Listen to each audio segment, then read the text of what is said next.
So, good evening and welcome to our Wednesday Creative Living series.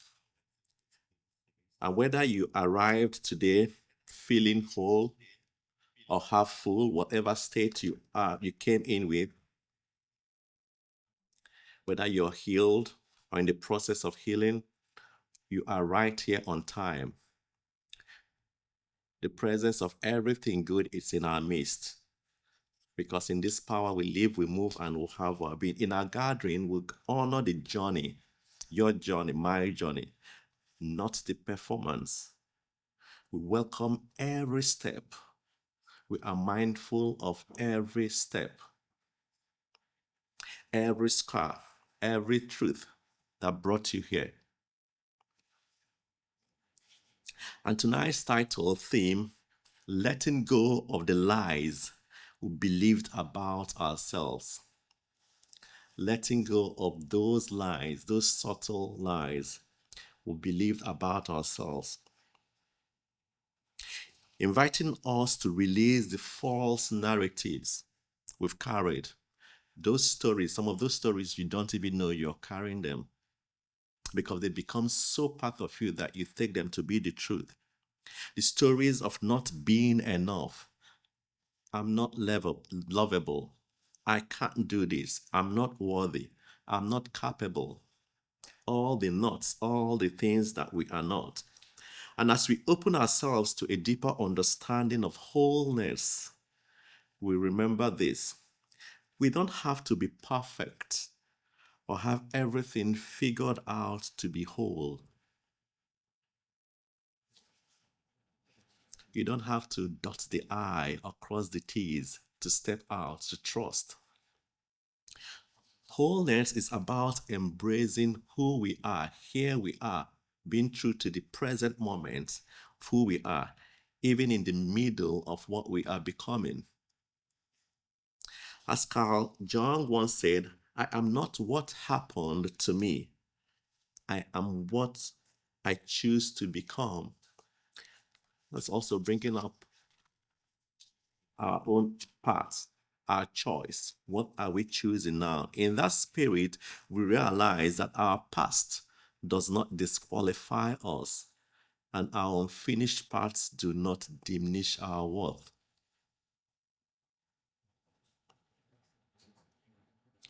We are whole not because every piece is polished, but because every part is important and we've accepted each part, even as we continue to grow, to heal, and to evolve.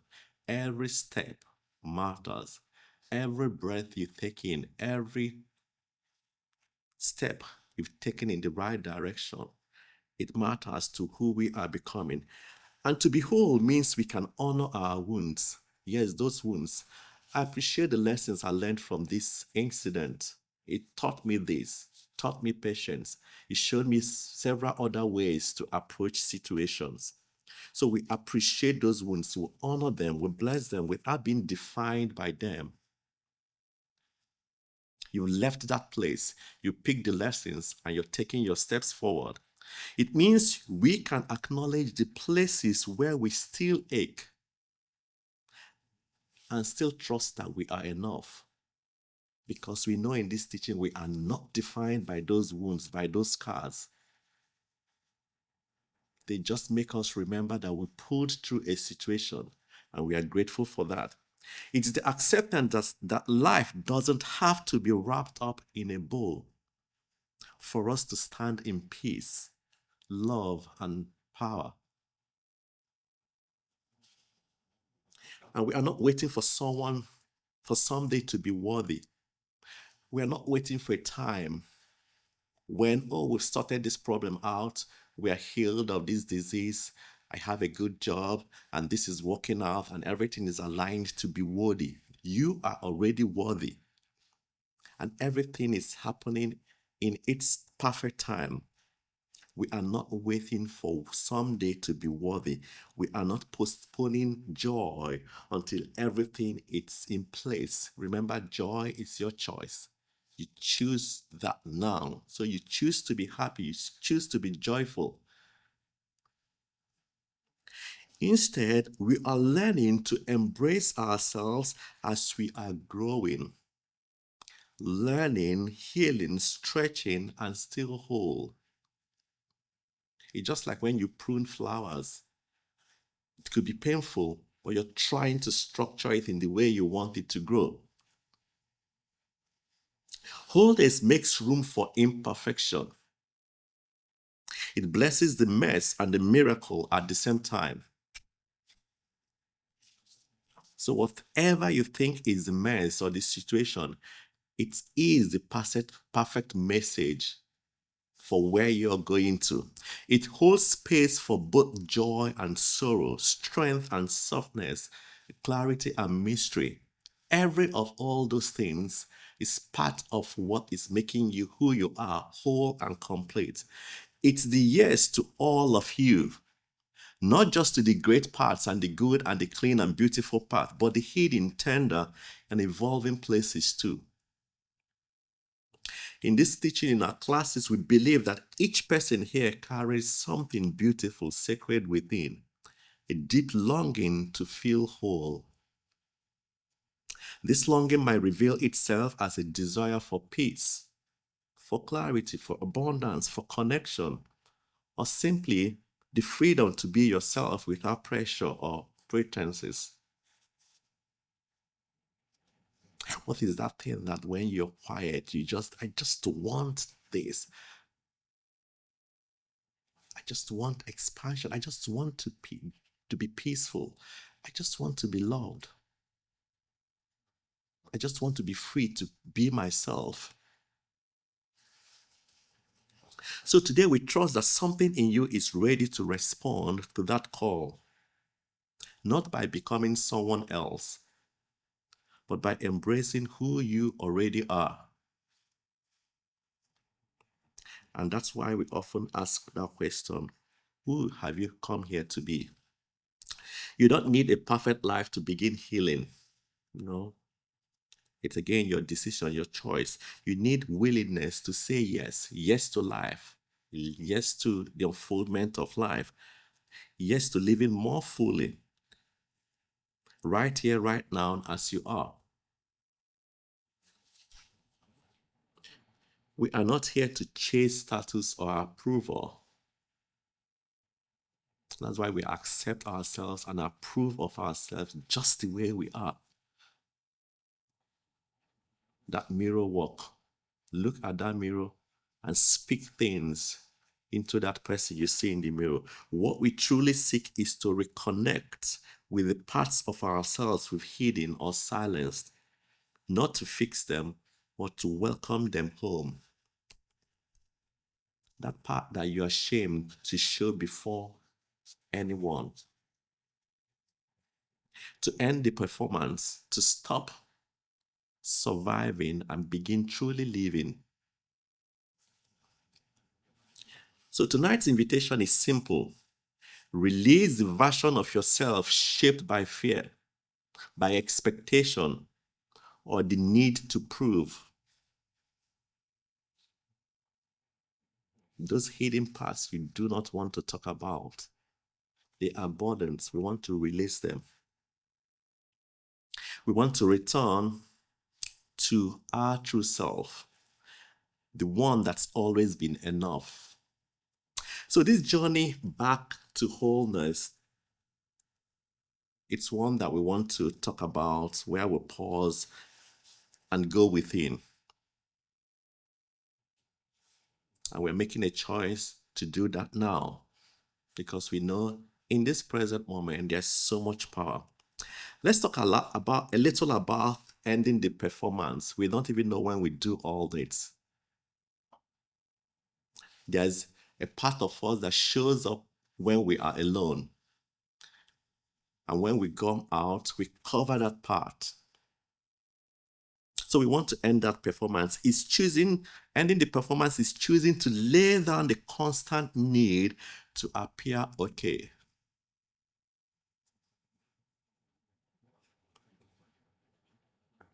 Like dressing up, dress rehearsal, to stop pretending, performing, or proving. It's allowing yourself to breathe without the pressure of holding it all together for others. We want to always appear good, nice, beautiful.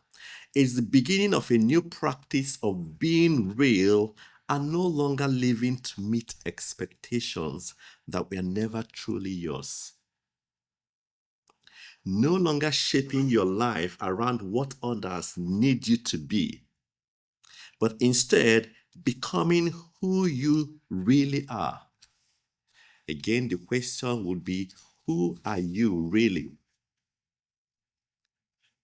It's noticing when you are pretending to please others, smiling when you don't feel okay, saying yes when you mean no.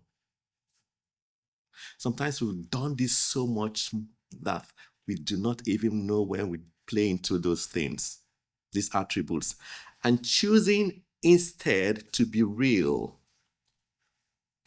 It's the courage to stop performing for approval, to be accepted, and to show up as you are truly. It's letting go of the image you've created to feel safe or accepted. The one that says, I'm fine, when you are breaking inside. Or I've got it all together, when you are quietly falling apart. Being real doesn't mean being perfect. It means being honest, and that's where true freedom begins. We want to end all the performance, so we'll be true to ourselves and align with the divine. We stop hiding behind who we think we need to be loved, protected, and accepted.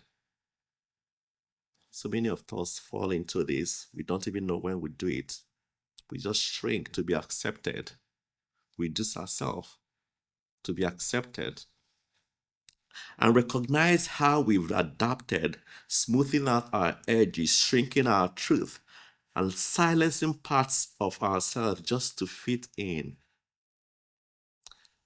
Then choose to bring our whole honest self forward instead. But after a while, the mask gets heavy. The applause that we all get grows hollow when it no longer fits our truth, your truth. And the soul starts whispering, there has to be more than this. And to end this performance is to listen to that whisper, to go on that journey within without a distance. It is when you no longer edit the story to avoid judgment. You just come as you are. It's when you start saying, here I am as I am, not for attention, but for liberation. This is me. This is totality of who I am. No, nothing hidden. It is to return to the self that spirit has always called you good, the true you. It doesn't matter the shape you are in. Just be true. The one that was always worthy before the world told you to prove it. Before the pressures of outside made you shrink, remodel yourself to align. Before we step fully into healing and wholeness, we have to get honest about something. We've all been told lies, not always directly, but through experiences, expectations, or silent comparisons. Lies like, you should be over this by now. You should have done more with your life. You shouldn't feel that way. You should suffer to prove you are deserving of good. We've been in situations where this is the norm. They expect you to suffer before you can attract good. You should hold back your truth to keep peace. And we learn to carry these shields like rules written in stone. And the more we carry them, the more they weigh us down. What are those shoulds in your situation?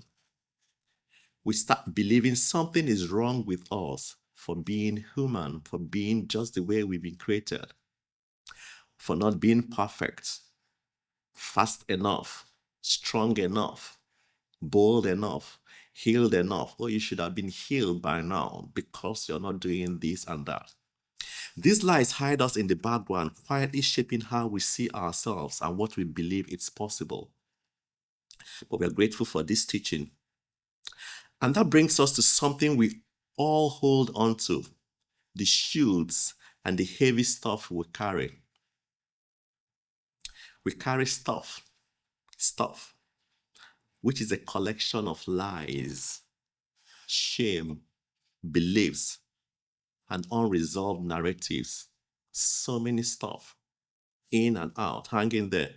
And what is stuff? What are these stuff? It sounds like I should have been further by now.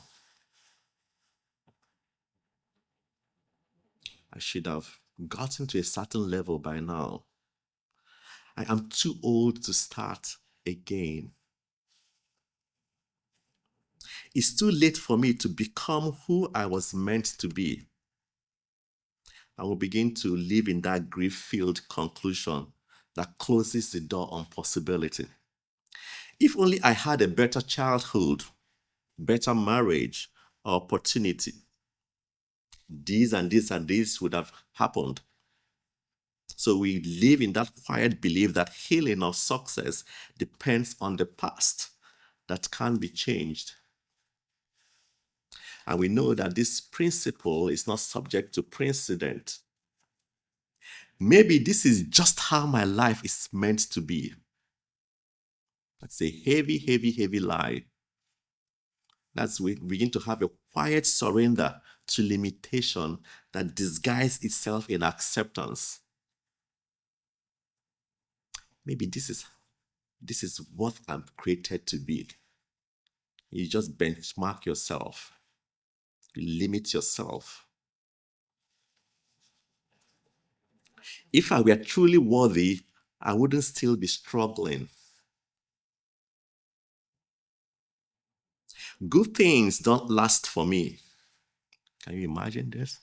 Good things don't last for me.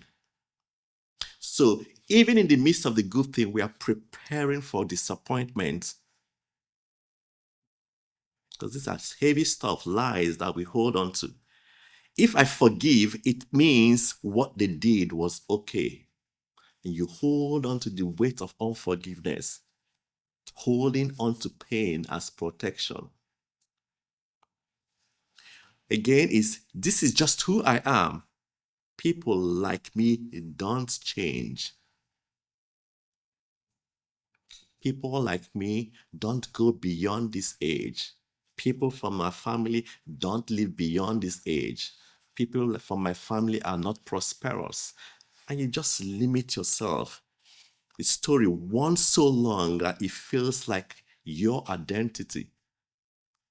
This stuff becomes the emotional junk drawer of our souls. It's heavy and it lies.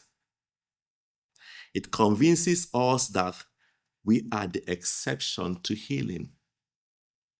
We are disqualified by our story, that we are stuck forever.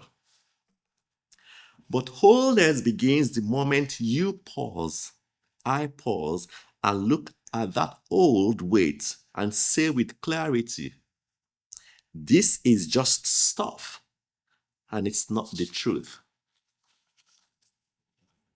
This is just stuff. These are just lies. It's not the truth. And that's why in all our class, we always want to remind you what the truth is. That you are whole, you are complete. You lack nothing. You're supplied and supported. You're everything good, good and greater good. Because you, in this power, in this wholeness, you live and you move and you have your being. There's a well-known story about how elephants are trained in captivity. When a baby elephant is very young, its trainer ties one of its legs to a sturdy post with a thick rope. At that stage, the elephant is too small to break free, no matter how hard it tries. After many attempts, the baby elephant gives up. It learns a painful lie. Painful lie. I cannot escape. It goes in its brain. It's like it's inscripted in its DNA. Years pass, and that baby elephant becomes a massive, powerful adult capable of uprooting trees, crossing rivers, and surviving the wild. Yet, the elephant remains tied to that same post with the same thin rope. And why is this? Because it still believes it can't break free. It no longer even tries. It still believes it cannot break free. It still believes. It no longer even tries. We've gotten used to so much stuff that we still believe we can't break through. We can't break free. And the intriguing part is that we do not even try. This is just who I am. This is just who I am. Don't forget about the story or your teaching or whatever you're saying. This is just who I am. We just believe that. That rope isn't holding the elephant. You know what is holding the elephant? The lies. Because the elephant has believed a lie so long that it's been identified by that lie. That lie has become its identity. And that's how many of us live. We believe the lie because we've been so long in that lie. We've been swimming and dining in the lie that has become our identity. We walk through life with invisible ropes around our minds and hearts, beliefs we've accepted long ago. One of those things, beliefs again, lies. I'm not lovable. I'm not strong enough. I'll never be free from this. This is just how I am. But they're all lies. Again, these principles, they are not subject to precedent. Here and now is the power. And even when we've grown, healed, and evolved, and even when the truth is we can move forward, we can try, we can love again, we don't because the lie feels safer than the unknown. But tonight, we are no longer the baby elephant. We recognize that rope for what it is, just a story, just a lie. And remember, we are not that helpless version of ourselves anymore that believe those stories. One way of releasing those things that just came to mind would be if you know those lies, you can write them all out. And next to the lie, just say, this is a lie. This is the truth of who I am. We are not stuck. We are not broken or bound. We are stronger now. We are in this great teaching, this light, this truth, and we are free to walk forward. Letting go of the lies means recognizing that what once held us no longer has power unless we choose to stay tied. Unless we choose to stay tied. Once we start to recognize the stuff we've been carrying, the lies, the shame, the silent rules, we are faced with a choice. Will we continue to drag it around, or will we begin to release it and let life flow again? Again, it's entirely your decision, your choice. But here is where it gets even tricky. Even when we know the stuff isn't true, we sometimes hold on to it anyway. And we do this because letting go means surrendering our grip on how we thought things should be, how we thought life should have gone, how we hoped others should have treated us. And this brings us to something deeper. We fight what is and think we are in control. The truth, we struggle against what's happening, what is, and call it strength. But really, it's just resistance disguised as control. We just fight situation, we fight the presence. Because in this present moment, everything is whole. Healing, wisdom, everything is available. For example, you continue to try to stay positive no matter what, even when you are grieving, disappointed, or frustrated. You tell yourself, I should be grateful, and push the hard feelings down. But stuffing emotions isn't strength. It's resistance pretending to be spiritual maturity. True strength is letting yourself feel the situation and choosing to move forward with love. You appreciate what is happening now, but you don't want to dwell on it. You move forward.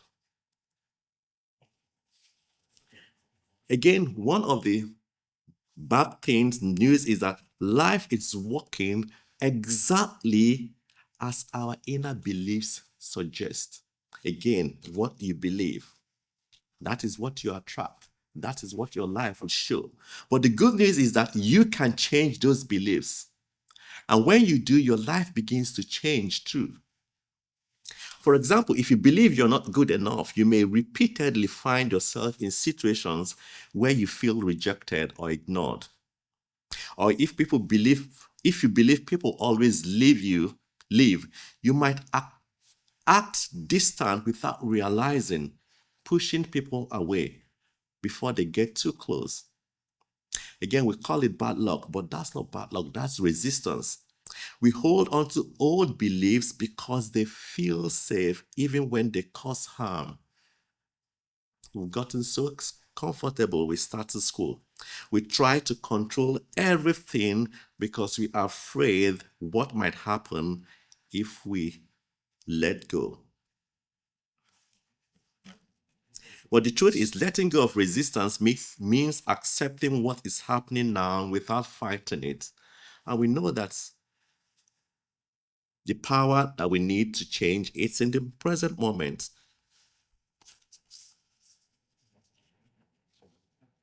The more we fight our current reality, the more we are stuck with it. And the more we accept it, the more power we have to grow beyond it. An example, imagine someone who keeps saying, no one ever helps me. Even when people offer support, they might push it away or find a reason not to accept because their deeper belief is, I am on my way, on my own.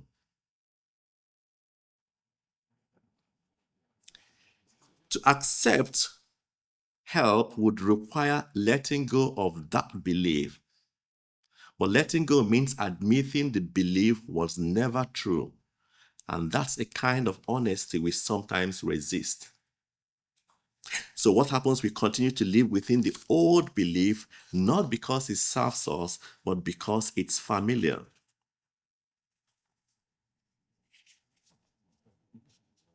When we finally stop resisting what is, something surprising begins to happen. We start to feel what's real, what's true. And that can be uncomfortable at first, because when the noise quiets down, what we are left with is ourselves. No pretending, no distractions, just the truth we've been avoiding.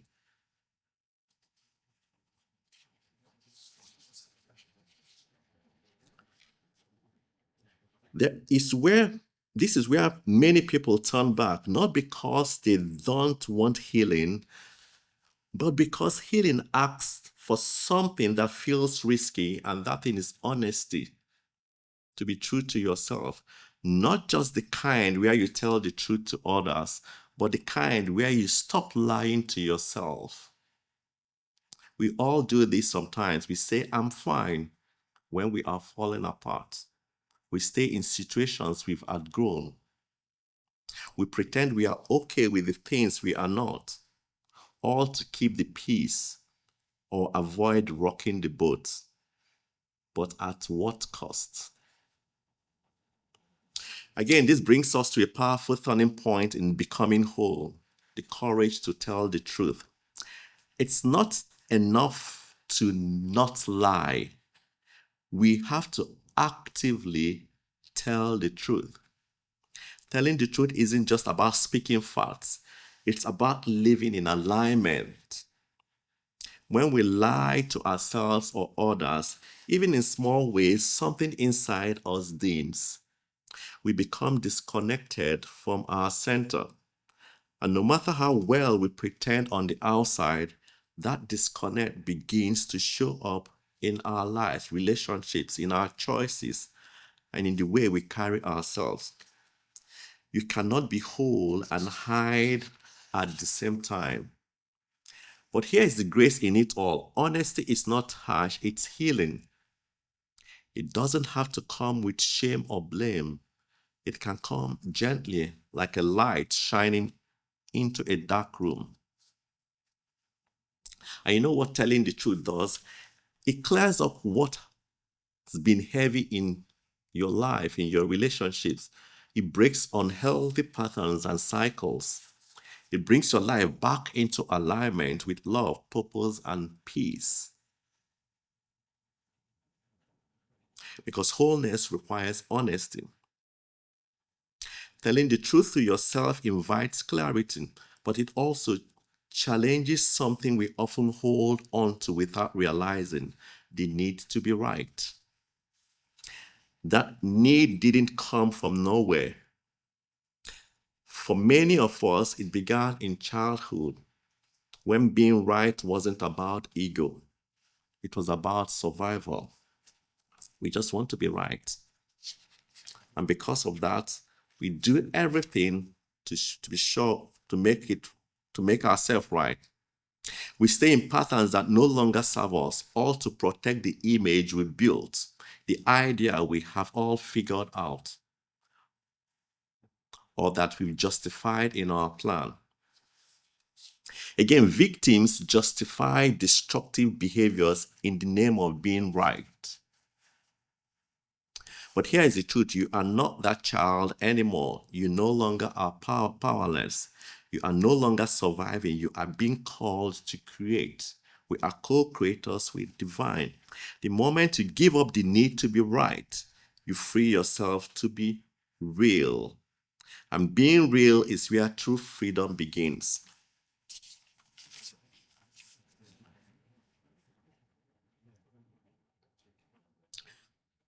So what our soul truly desires, again, is unity, not separation. Separation is the oldest illusion we carry. We think we are separate from God. We think we are separate from others. We think we are separate from our world. But none of that is true. We are not fragments, we are connected, made of the same divine intelligence, the same breath, the same beauty. Some call it God, love, spirit, universe, or source. It lives in you, around you, and as you. There is no separation, only aspects of the same one reality. So, wholeness was never something you had to earn. It was never about fixing yourself to be worthy.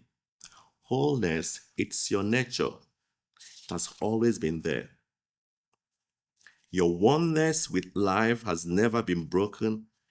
It was only forgotten. And we are here to remind you that you are whole and you come to the center, come back to who you are. And this moment, the turning point is your chance to remember. As we begin to remember who we truly are, here are some simple and loving ways to return to wholeness in our daily lives. Some things we can do to return to that center. We want to tell the truth, like we said, start yourself by telling the truth. Wholeness begins the moment you stop pretending and choose honesty, even when it's uncomfortable. We'll challenge the stuff, the old beliefs, the lies you've rehearsed, the stories you've outgrown. Question them. Ask, is this still true or just familiar? Sometimes they're too familiar, too used to it that it seems like it's the truth. We want to challenge them. We want to let go of judgment. Life isn't about always being right. It's about being aware. We want to release the victim mentality. We don't want to keep reliving the pain to prove it mattered because we enjoy the attention.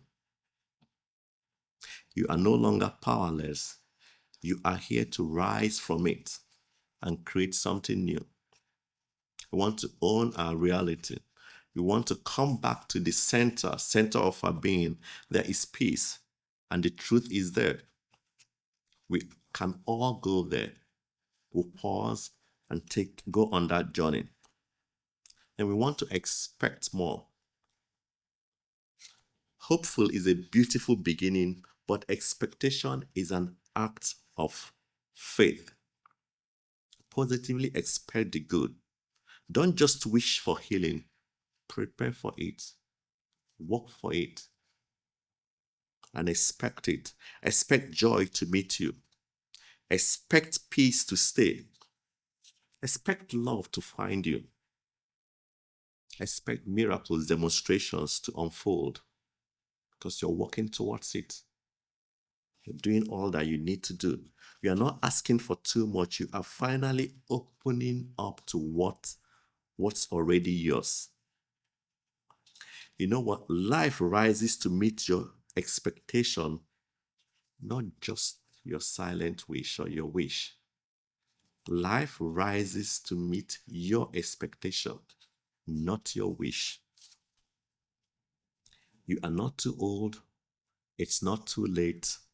And nothing is missing but your belief that something is. You're not lacking anything. It's just your belief that that is lacking. And we want to turn those beliefs. So hear it again. You are magnificent because you are made of God's stuff. You are the soul of the universe in individual expression. You are magnificent because you are made of God's stuff. You don't have to justify your magnificence. It's not even proven by your job, your marriage, your health, your bank account. You don't need to fix yourself. You don't need to be hard on the parts of you that we are just scared.